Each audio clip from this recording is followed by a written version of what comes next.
Today we are going to talk about top producer tips on planning your best year in 2018. And I will interview today Ryan Scher. Hi Ryan. Hello, good morning. How are you? Good, and you? I'm good, thank you. So we're interviewing you because you closed 30 transactions in less than 15 months. Is that correct? Yeah, I think like it was like 33 sides total, something like that. So 33 deals in less than 15 months. Yeah. Can you tell me how long have you been in real estate? Probably I think just under 2 years. So I think it's like 17, 18 months, something like that. Because I got my license and I kind of like sat around for a couple months until I finally jumped into it and started getting serious about it. So less than 2 years. Yeah. 33 deals. Yeah. Wow. And you've been with Allison James since? I think I've only been with about 5 months now. So I started out at a franchise broker and then, transitioned over to Allison James. And so, just been kind of killing it since I've been over here. So I'm really excited for what the future holds. So can you tell us just a little bit about your background and why did you decide to jump into real estate? Yeah, my background, I've always been a hustler. I used to own a window cleaning company. I trained to be a professional athlete, and then basically took some ownership in our family's company, and then I did that for 10 to 12 years, and we ended up selling the family business. I got into law enforcement. I did that for a couple years, and then I just got to the point where I just didn't want to wake up and go to my job anymore. I liked the job, but just the politics behind it, I hated it. I just wanted out of it. So my brother's a real estate broker, and he just said, "What are you doing, man?" He says, "Why don't you just go jump into real estate?" He says, "You'll kill it." He says, "You got the personality, you know how to do it." So so I quit my job full time, just had benefits, 401k, good paying job, but at the end of the day, I wasn't happy. And so for me, the most important thing in my life was I want to wake up and be happy every day. So yeah, I knew if I did it part-time, I would not succeed at it. It's one of those deals where I just said, I'm going for it. So quit, jumped into it full-time. So, wow, full-time. Yeah. How long did it take you to close your first deal? I had my first deal in escrow about 3.5 weeks in. So. Whoo, that's way before than average. Oh yeah. Usually when there is a new agent, I always tell them, hey, don't expect to close anything for 6 months to even a year. Well, the funny thing is, everybody's telling me, oh, don't jump into real estate full time until you have some deals lined up and you got a little bit of savings saved up. And for me, I didn't want to listen to everybody. I knew the business was hard. I did a little bit of my own research, but I mean, look, I'm a type A. I'm a competitor. I knew it couldn't be that hard. So, I just quit, went full steam ahead. And most people, their first deal is like a friend or a family member or an acquaintance. For me, my first deal was a complete stranger. So I didn't have a big sphere of influence, so I couldn't just pick up that phone and start calling everybody and get an easy deal. So I earned that first one, and I mean, I was out there just pounding pavement trying to find that first deal. So it was tough. So 2017, let's go back a year before. What was your priority to be successful? Did you have a business plan, or what was your main thing to say, you know what, I'm going to make that deal happen? So, I mean, the funny thing is, my dad's more of a real estate investor. My brother had done real estate. But for me, honestly, I didn't know, as far as running a business or being a real estate agent, I didn't know anything about it. But what my dad did instill in me was just an extremely hard work ethic. So if you have some talent and you put that work ethic behind it, you're going to succeed. So I know I didn't have a plan. I knew this. I knew that you needed to talk to 50 people to get one lead. And if you talk to 100 people, you're going to get 2 leads. Out of those 2 leads, you're lucky if you can close 1. So if your average commission is $10,000 on a deal and you can close 1 deal a month, it's $120,000 a year. That's pretty good income. So the quickest way for me to figure that out was, how can I talk to 50 to 100 people? I do good talking in front of people. I'm a talker, and that's where I excel. So for me, I didn't have a ton of money to go marketing, and I didn't want to waste money on marketing anyways, because I didn't know what I was doing.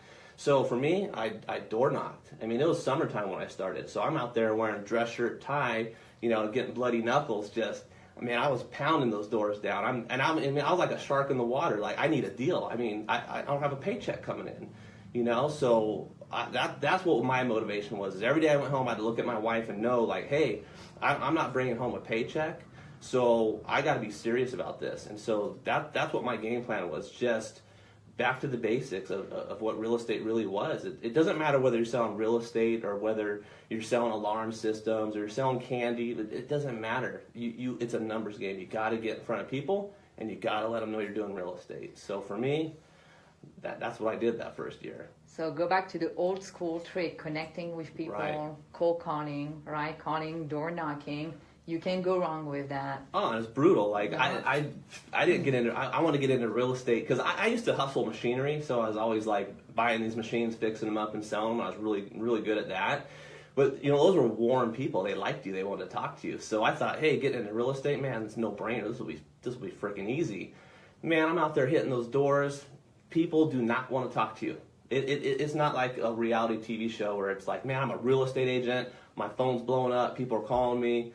I'm showing houses all day long. Yeah, right. I couldn't believe it. I was like repulsed basically when I figured out. I was like, dude, I just quit this job to go door knock. Like that's what I'm doing. I'm door knocking. This is ridiculous. So, but that only took a week. I was hitting those doors, knocking and knocking and knocking. I'd go home and tell my wife like, man, today was a good day. I was out there 4 hours. I'm drenched in sweat, and I talked to all these people. And she's like, cool. Did you get any like prospects? No, but like people were really nice. They're not, and that's when I realized, hey, this is cool, but I need to make money. So that's when I realized the value of scripts. And so I started reading those scripts, and I was like, man, these questions, these are stupid. Like this doesn't work. Like really, that's what I thought. Like when you just read that question, it like you're a robot. You're gonna go ask someone that question. But then I started to realize, well, these have been around for like as long as real estate's been around. Yes. Well, they must work. And all I kept hearing was top producers. They use those scripts. They have them memorized. So I just said, okay, cool. I memorized those scripts. And then just through general conversation, those questions start to come out naturally during the course of that conversation. And then that's when I really started to see conversion. Okay. And everybody wants the quick deal. You'll get that every once in a while. But that's not what you're looking for. You're trying to build that relationship. Provide them some value, and then try to extract an email out of them. That was my big thing, was like, why am I door knocking if I'm not getting something out of it? So when I started going out there with a mission, like, okay, I'm going to get an email today. Okay, I'm going to get 2 emails today. So now I was going home pumped up and motivated, like, hey, I got 2 emails. This guy's not ready to sell right now, but he's going to be ready to sell. So if I could start getting 2 emails every single day, that's just going to start building that pipeline up super fat. And the next thing I know, when I'm out, I'm door knocking and doing all the stuff I hate. Now my phone's going to start ringing, And this just cost me time. It's not costing me money. I didn't have money, so I couldn't be out there spending it. And so really that was the foundation of it, primarily the first 6 months. I mean, I was just hitting it hard. So now let's talk about 2018. I'm sure you probably don't. Do you still door knocking? You know what? Yeah, I still do door knocking, and it's everybody thinks I like doing it, but I don't. I really don't. I hate it. I like getting in front of people, and I like talking. Nobody likes to be inconvenienced. So you have to always find that motivation. Like, what is your motivation in this business? So for me, I'm type A. I've been successful in almost everything I've done in my life, and so I've set some big goals for myself. And so, like I was telling you earlier, when I was sitting around in the office, I'm in this little crappy cubicle, and then I see all these other people in these nice big offices, and they're just putting big numbers on the board, and they're getting all these awards every month. And it's like, hey, let's give out the awards, and like you sit there like a dummy, like, oh, cool, and you just watch everyone else. For me, that irritated me. I didn't like that. Now I know I was brand new to the business. And I know the statistics are, 87% of people are out in the first 3 years or something like that. So I just made a promise to myself that I would not be that statistic, and I wanted to start getting those awards. And so that was like my drive and determination. And so I'm just a competitor. So that's what motivated me to get out there and just crush it. And it's consistency too. I'd go in the office and I'd see the same people sitting in the office. What are we doing in the office? Right? You and it was like, and I'd be like, hey, I'm going to go door knock. And they're all like, oh, good luck. And I'm like, well, what are you in this business for? I don't know how you make money sitting in the office. Like, I don't love door knocking. I don't. But I know that that's how to get the numbers on the board. That's it, and I want those numbers. So that's what drives me, If you have to give a tip to to all our agents who maybe still have not closed anything in 2018, and it's already February, what will be one main thing they should do right now? Well, I mean, it's the base. Like realistically, real estate agents are salesmen. That's what we are. And if you don't realize you're a salesman, you're in the wrong industry. You have to get comfortable with sales, and you got to learn some skill sets on that. But new agents are so busy, like, hey, what's the easy button? They're asking for, like, what's the easy thing? What are you doing? And at the end of the day, it's hard work. I swear to you, that's all it is. So there's 10 ways to make money in real estate. Literally, there's 10 of them. So pick 3 of them that you like. Some people don't like phones. Some people don't like door knocking. Some people don't like farming. Some people don't like doing open houses. Those are some of the basics. But pick the ones that you think you're good at, right? And then do only those 3, but do them like an expert. Like, if you do 10 things and you only do it at 25%, then you're going to say, like, oh man, all these suck. Or at the end of the day, look, if you're only doing 25%, you're going to suck. But if you pick 3 and you master it and you become an expert on it, and you do those 3 things, but you do it every single day, consistently, there's no way you're not going to make over $100,000 in real estate. But you have to be real with yourself, because people make excuses. And I hear it all the time. Oh, I don't feel good. Oh, I got to drop my kid off. Oh, I got to do this. Oh, he's got baseball practice. It doesn't matter. You've got a phone. You can prospect all the time. So a new agent, here it is. 95% of your day should be prospecting. That's it, 95%. Your email signature, your branding, your signs, your drip campaign, cool. That stuff does need to come, absolutely. But 95% of your day, you could be the best real estate agent there is out there. You could be the best closer. But if nobody knows it, then who cares? Like, what's the point of having those 2 skill sets? Get in front of people, talk real estate. And that's why I did open houses and door knocking and cold calling.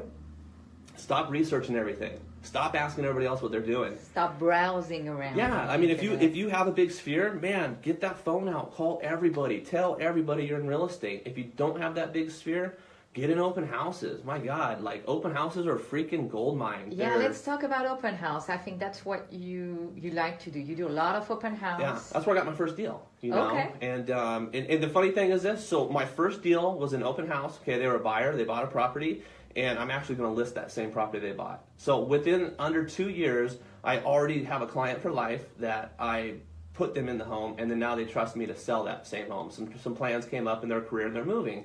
So it's just crazy how, look at that, in 2 years you've already got a repeat client, you know. So, but open houses, they're free, and what's the easiest? Like, it falls back on that thing. You've got to get in front of people and tell them you're in real estate. So if you sit at an open house, people are coming to you. Like, what? How easy is that? Like, they're coming to you, you know.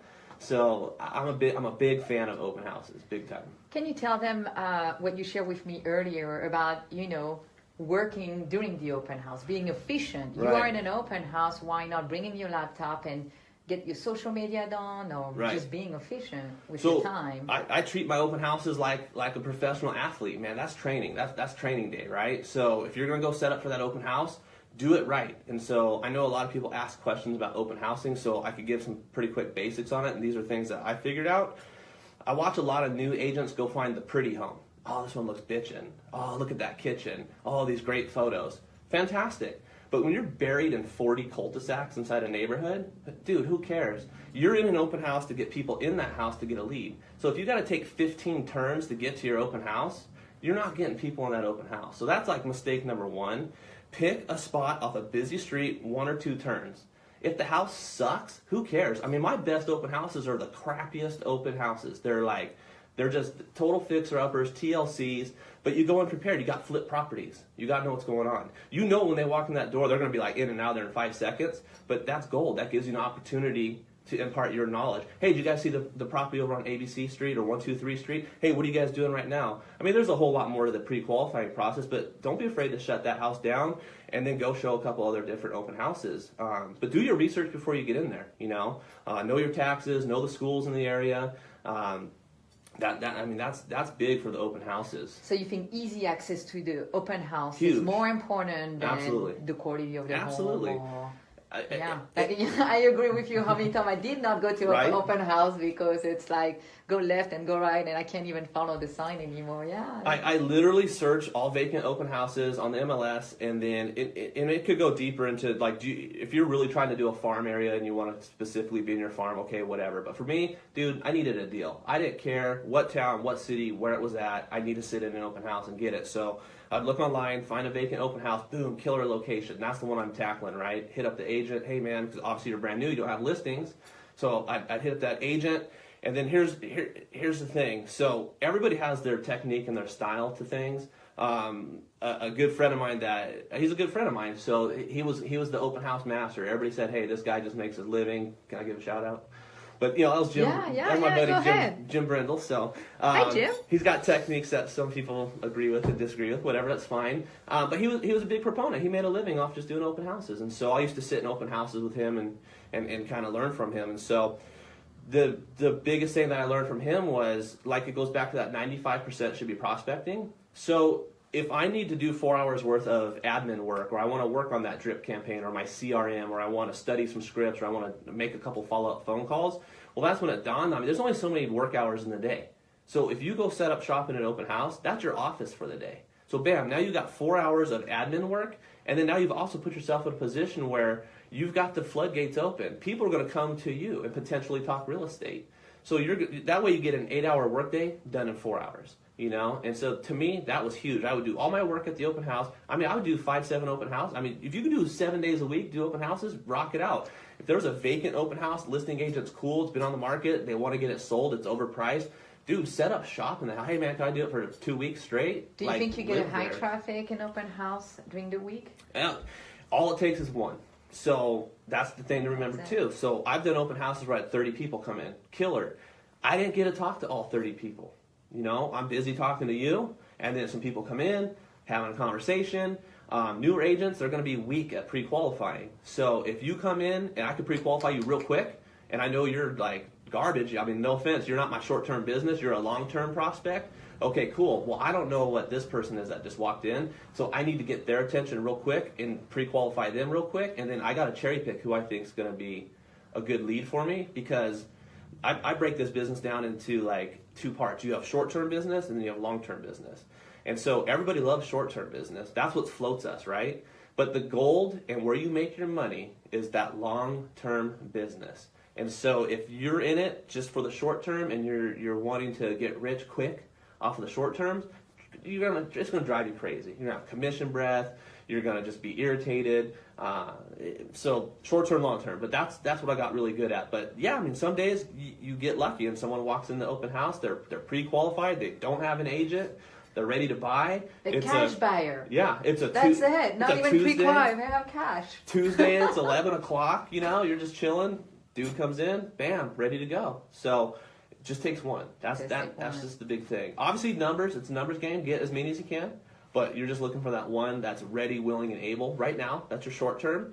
And then provide value to the others. You're not selling real estate. You're selling relationships.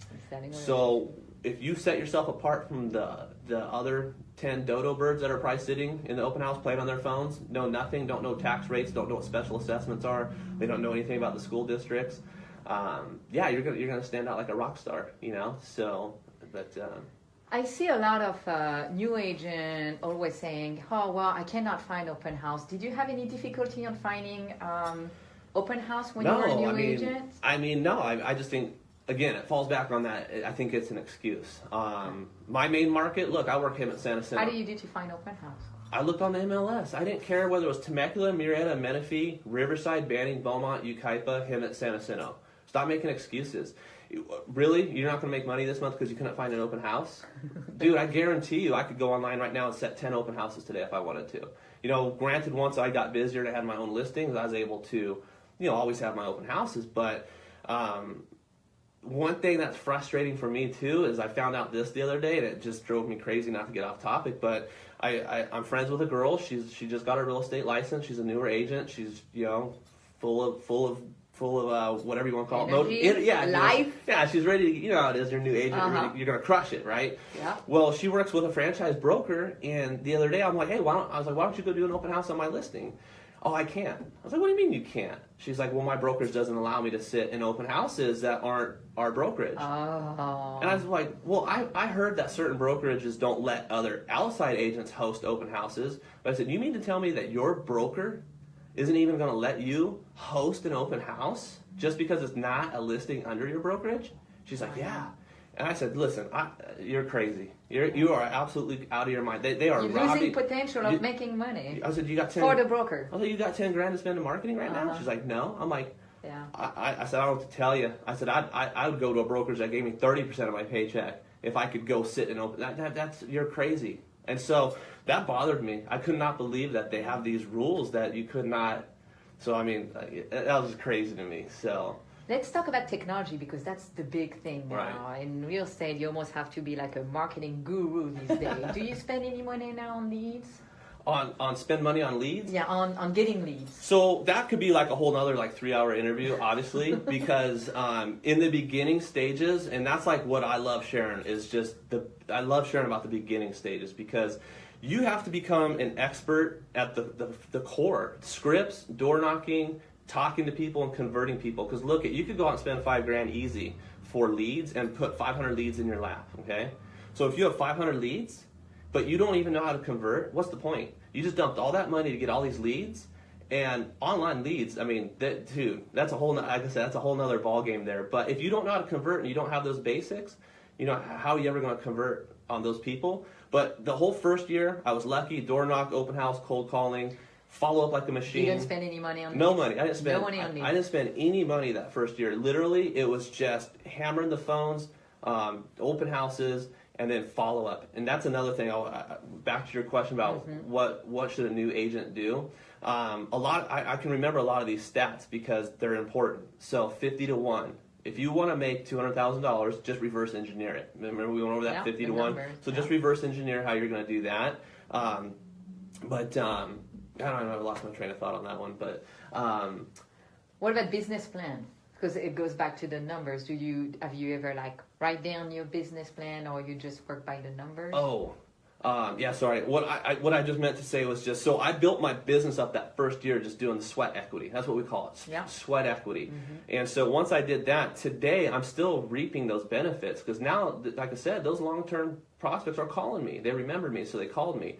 So that was really cool.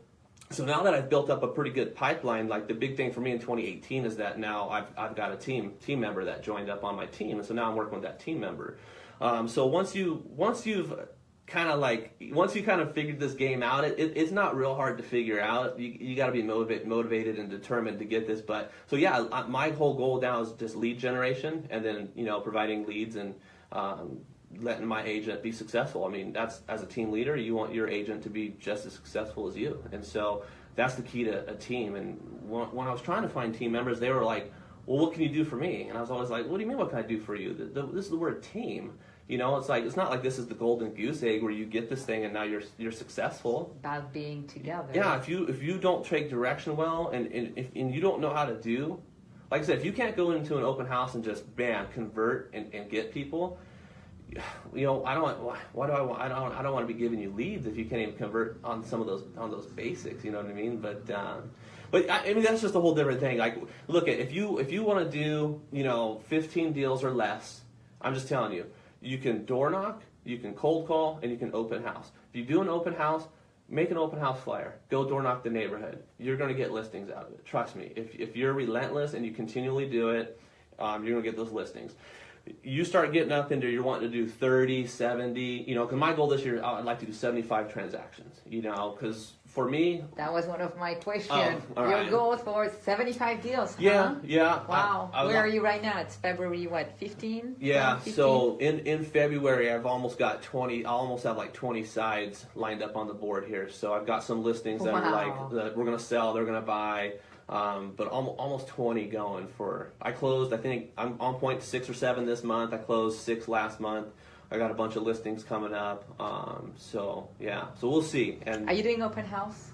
And are you planning on doing open house every weekend? If you, your team, is your team going to do open house? Yeah. Almost every weekend. I'm trying to keep the team members inside the open houses, and I've gone to a couple open houses with those team members just to show how I operate, how I convert with people. And the big thing is a lot of them were surprised, like, wow, hey, that person said that they had an agent, but you were still able to get their contact information. That was amazing. Like, how'd you do that? And they're like, I was taught that if somebody has a real estate agent, like, oh, you back off of them. And I just laughed. I said, well, if you maintain that mindset, you're not going to be on my team. I said, It's not the way it works. There's an ethical way to go around it, but the bottom line is it's a defense mechanism. When somebody walks in the open house and you just jump all over them and start hammering them, they're, oh yeah, I got a real estate agent. Well, do they really have a real estate agent? Probably not.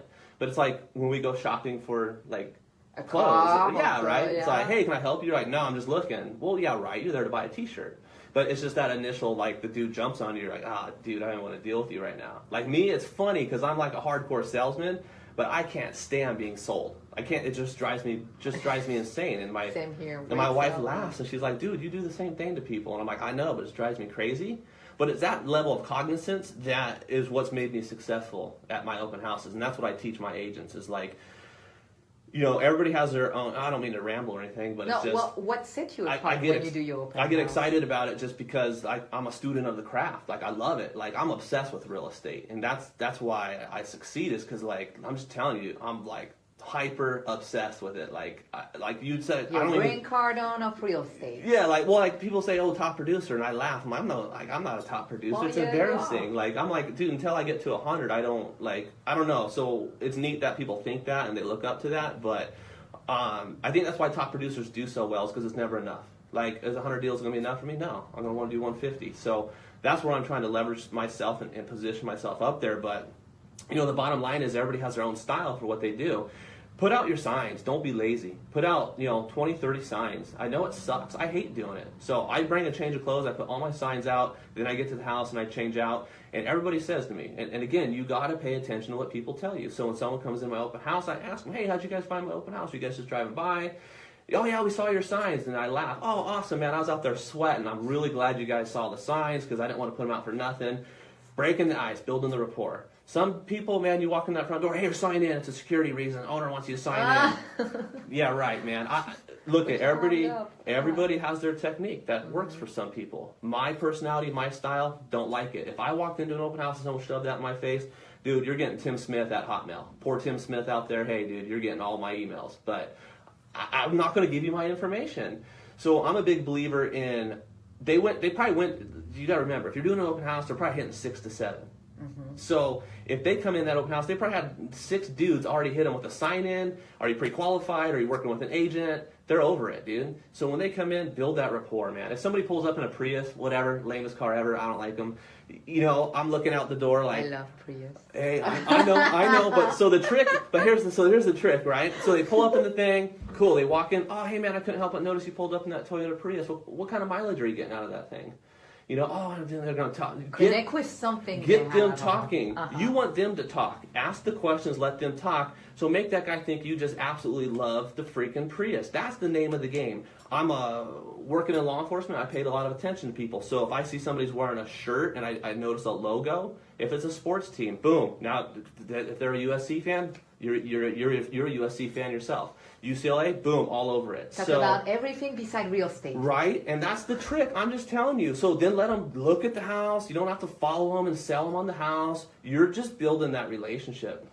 And then once they're done, then that's when after they look at the house, now you've built that trust. They'll start talking real estate to you because you didn't bombard them with all that real estate talk.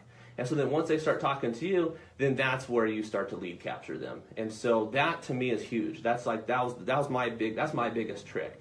And as far as like, hey, if you guys don't mind me asking, how are you guys finding your properties? Oh, we're going online and looking here and there. Oh, perfect. How long have you guys been in the market looking?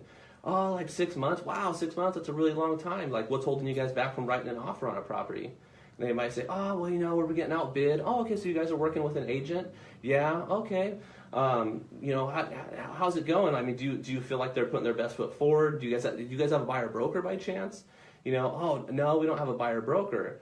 Okay, cool. So right now I know, like, me personally, I mean, are you looking for a unicorn? Fine. What are they looking for? If they're looking for the unicorn, hey, 6 months, yeah, we can understand that. But if they're looking for a pretty basic home, why are you out there looking for 6 months? You got to start digging and finding some other questions.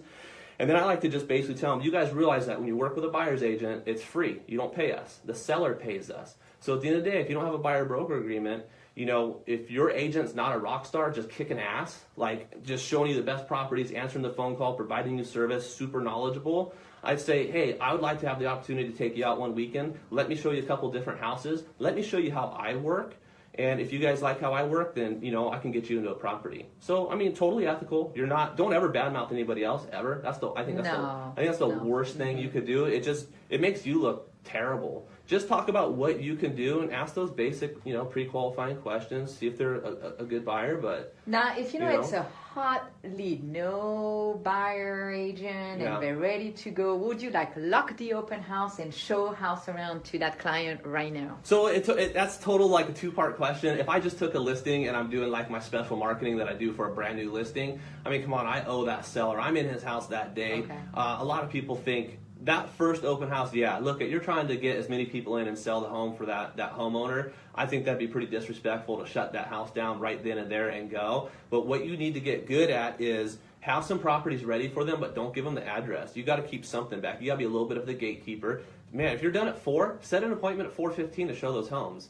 You know, so many agents think, oh, I just did that open house. That's my work day. Yeah, right, dude. Set that appointment. Go show those houses right when you're done. Now, if I'm just working some other agent's open house and I got a hot lead, oh, you bet, I can't lock that door fast enough. I'll be out that door. You're right there. You bet. So just be respectful. You know, like I said, if it's your listing, you're trying to sell it, and the homeowner expects you to be there doing that.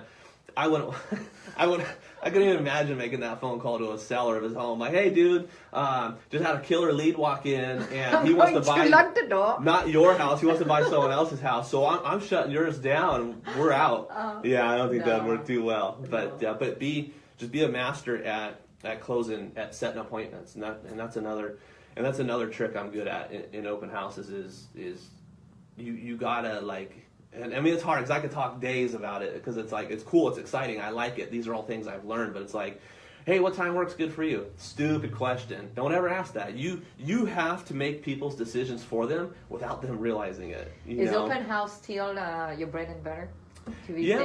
Yeah. I mean, I've been so busy that I'm lucky I get a lot of listings, so I'll go sit in my open houses and then just, sit there and just convert and grab leads, and that's what I do. So, but I like calling. I mean, man, people if people think door knock is rough, man, try calling people. That's brutal. Yeah. That's brutal. Oh, so. You think calling is harder than door knocking? Absolutely. Oh, yeah. I can touch more people calling, but I think I'm pretty good on the phones, and at days, I want to pick that phone up. What about slide dial?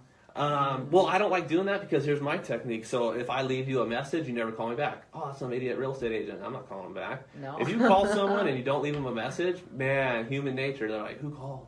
Who is it? I want to know who that is. That mystery. Right?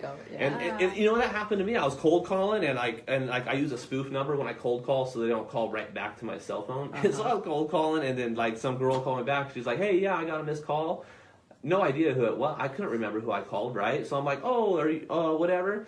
Long story short, I got a listing out of it. So it was hilarious. So it does work. I didn't remember who it was, but it was just, and it falls back on that, just having a natural conversation with someone. She naturally gravitated towards me. We had some things in common. We just talked about it. She was kind of shy at first, and then she finally says, hey, you know what? My mother owns a house, and we've been kicking the idea around about selling it. She's like, would you be interested in that? It's like, yeah. Sure, let me drop everything I have right now. And then I'll still even touch on that point. So, cold call, bam, get that lead. Most people get a lead like that. Oh, yeah, they're done. They're out, right? Yeah, right. You keep hammering the phones. If you're going to prospect for 3 hours, you prospect 3 hours. It doesn't matter how many leads you get. You stay focused. You want to get all excited. Hey, I set 2 appointments. Oh, cool. And then you stop prospecting. But even that lady, she was ready to rock and roll with that. It took me 6 months still. Afterwards, she went dark on me, typical, and that's what I need to tell new agents too. Is you're gonna call 1 to 3 times, nothing, 5 to 7 times, whatever. The goal is 9 to 12. Like, that's a crazy number. Literally 9 to 12 times you have to call somebody to make money. So think about that, right? Someone comes in your open house, you have the best conversation in the world, they love you, you got their email, you're thinking, sweet, you're already starting to count like, oh, dude, I'm gonna go buy rims for my car, this commission's gonna be killer. Call the dude up the next day, doesn't even know who you are, doesn't remember you, doesn't want to talk to you. And you're like, dude, what, did we not just have this amazing connection in my open house? Dude, they don't care. That dude is going to be a 9 to 12 contacts, and people burn out 3 times, 4 times, 5 After times. 3. Yeah. That's the average. Yeah. It's crazy. 3 So times. my rule is that dude's going to buy. I just got to make sure I'm in the forefront when he buys. Or he's going to get a restraining order, or he's going to like block my number, or he's going to change his number, or I got to call from 5 different phone numbers for the guy. But that's just the relentlessness of it. And if you don't like doing it, man, you're not going to do 40 deals a year. You have to do that to people. So anything that you did in the past and you will not do this year, and it was not working, or you waste a lot of time on when it comes to just not falling into gimmicks. I mean, I don't have to worry about that now because I'm not at a franchise broker, but I just don't have to fall into any type of like gimmicky stuff that they want to sell you. That because at the end of the day, real estate agents, we're the most gullible. That's what's funny. Is like here we try to sell everybody, but yet we're the most gullible. Everybody's trying to sell us everything, and it falls back to that hard work thing. Like there's no such thing as an easy button. There's 10 things to do in real estate to make money. Pick those 3 and kick ass at them. You're not going to go buy this system, or you're not going to go to this or that. That's just my belief, you know. I should probably do more like training, but I don't know. I mean, talent takes you far. Skill set that you develop is going to take you farther. I don't think you can beat the personality and the relationship you have with your client. Doesn't matter what you use. Yeah. Do you use any CRM system? Yeah, I mean, my CRM system could be a lot better, but I used to use a different one and it was just terrible. So I've been experimenting with a couple different CRMs, and here's the thing. And I'll like full disclaimer, disclosure. I'm terrible at the CRM. I suck at it, and that's on my goals for 20. And he closed 35 deals. And that's 30 plus deals. So it's legitimately on my board for 2018 to get a system in place, because this is, like I said, this can lead into a whole new conversation. You can do, 0 to 15 deals a year and get away with that. 0 to 20 deals a year, you can get away with it. I mean, I had like 10 escrows going, I had 7 listings. I was buried. It wasn't even fun. Like that part of real estate, I was like, this is miserable. I have to change something. I can't operate like this. Sure, the checks coming in was great, but I'm just telling you, the level of stress, because I care. I wear my client's stress on my shoulders, and I wanted everything to go perfect. But I see a total flaw in my system, and that was I don't have a good CRM. And the problem is, even with these CRMs, new agents get stuck on it, right? Oh, I got to get my... they spend so much hours. I mean, it is important, but it's not a priority. Yeah. You need to have the business first. Yeah. Because if you don't have business, what are you going to put in your CRM? Right. Nothing. So, you need to have the data. My CRM is hilarious. So I've got an awesome agent working with me now. She's a super go-getter. So I'm really happy to have her on the team. She's kicking ass. So I dig that. But she's awesome because she's a systems person and a time block person. She's really good at that. And so I'm good at certain things that I can impart on her, and she's like, oh, that's really neat. And then she sees the way I operate, and she just laughs. And it's like my dry erase board is my CRM, and it looks like Rain Man took notes up on that board, And she just looks at it like, how do you even know? So now I'm trying to keep track of like what's going on with like her leads, what's going on with my leads. So I'm trying to facilitate all that because I want escrows going on that end, and then I'm trying to watch my end, and it's just like I'm a maniac. But yeah, absolutely, that's my weakness. I gotta get a damn CRM set up good. And then the problem is, I'm a perfectionist, so when I see these CRMs, I get hung up on the like, oh, here's an automated drip system, and I read it, and once again, I don't like that. But I don't have the time. I just flat out don't have the time to get in that thing. You should be out there. 95% of your day should be drumming up business. And then if you're not drumming up the business, you need to be bugging the hell out of the people, just following up with them. And if you don't like doing those things, if you want to be the warm, fuzzy friend, cool, you're going to do 12 deals a year. If you want to be a crusher and making, 40 plus deals a year, boom, you got to start implementing systems and developing skill sets and learning. I've learned so much about time management. That's like my big thing, so time is money, and you have to, and once you get money in the bank, you lose that commission breath. You don't come across as desperate. So that's the big thing there. And you can pick and choose your clients. Like, believe it or not, you can fire a client. When you go on a listing, if you're on a listing and you're interviewing someone, don't be afraid to let them know, like, hey, look, I'm interviewing you too. Because I've talked to people, I said, this dude's crazy. no way. 45 days I'm working with this guy? Yeah, right. No, thank no you. way. It's going to cost me more money working with that. You know, my health, man, I'm going to go freaking crazy working with someone like that. So it's okay to walk away. I mean, what's someone's motivation? Like 48 hours showing notice. It's tenant occupied. They're 15 over. They want to, be 15 grand above, market value. House needs a ton of TLC. Later, not me. That's not what I'm looking for right now. If someone else wants to knock themselves on that thing, go for it. But you're wasting time and energy when you can serve other people. Yeah. And like other things, when I was brand new, I really helped facilitate like a lot of things I shouldn't have done because I needed. I mean, I was. You'll take anything when you're brand new. Yeah. It's like yes, no problem. Yes. I've had the crazy. Dude, I took a listing on a Friday. It was an expired listing. It was a nightmare getting that deal. Anyways, it was a hilarious story. I'll spare you the story on it. But right when I get it. Then Sunday, I tell the owner, like, I put my foot down and said, dude, your house been on the market like 800 days, man. This is like the joke. It was up in Ukaipa. I'm like, this thing's like the joke of the town, dude. Every agent that calls me about it, they're like, oh, dude, they know it. This house has a stigmata. They go, you got to get the tenant out. End of story. Period. I finally got a reality check on the price, which was really cool. Mm-hmm. So I said, you got to get that tenant out of the property, man. So he tells this lady Sunday that she's got to be out. Boom, dies in her bed that night, Sunday. Bam. Oh.